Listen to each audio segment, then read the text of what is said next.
Welcome Prince Institute, exercise number 5, progressive March 2020. Ready? Start. I am thankful to all the honorable members who have participated in the debate. Some honorable members expressed certain reservations about some of the provisions of the bill, but all the same it has been a brief but very interesting debate. My friend expressed certain views. I thought that this party had become wiser because of some developments in the country and because of the way the problems of land and agriculture in this country were getting solved. And my understanding was that party broadly agrees with the national guidelines on the sealing laws. Once I had some talk with this leader and I was told that the party broadly agrees with the land reform legislation and guidelines. But opposite views I have heard just now from my honorable friend. Sir, these broad guidelines and the national sealing laws have been broadly accepted in this country as part of the land reforms, and there has been by and large a part of the land reforms, and there has been by and large a general consensus irrespective of party platforms.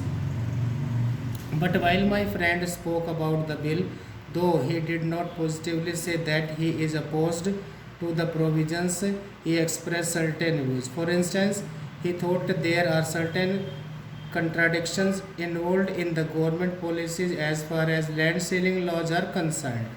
He asked how is it that on the one hand the government is promoting mechanization and on the other the government wants to have farms of 8 hectares. Now I would like to tell my friend that as far as India is concerned, first of all this is not a country where we can afford to have big farms.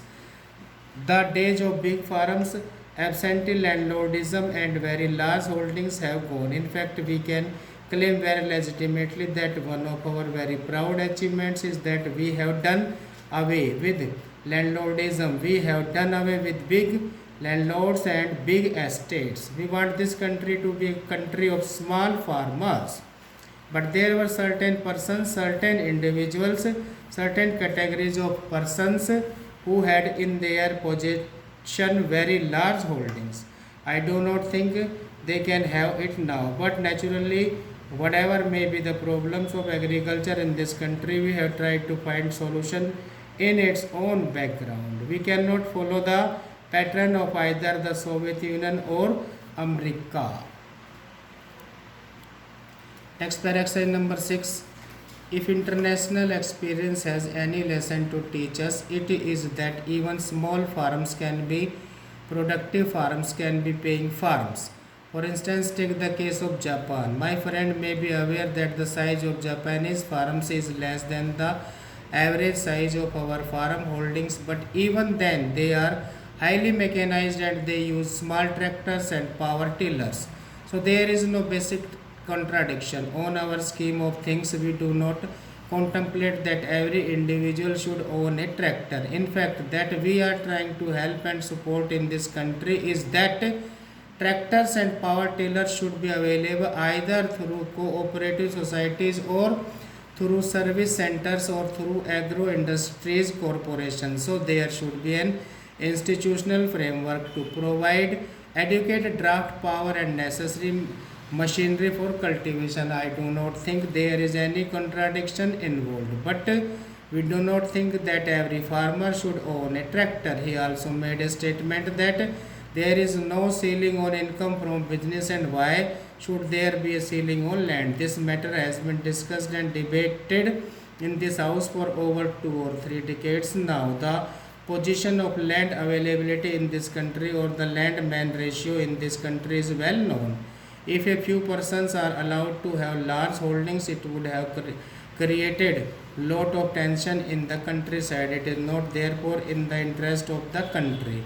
But I quite concede that it is not possible to distribute land in the rural areas on the basis of calculation of heads. This is the other extreme which we do not want. We do not want wide disparities to prevail in land holdings. We cannot compare the agricultural sector with industrial sector. That has not been the thinking in this country. The ruling party does not have such views. He made one point with which I broadly agree. He said that while allotting land, there should be some minimum. We have advised the state governments that whenever land is allotted to the scheduled castes and scheduled tribes or other landless persons should fulfill the minimum requirement in regard to the size so that they can make out a living from that land.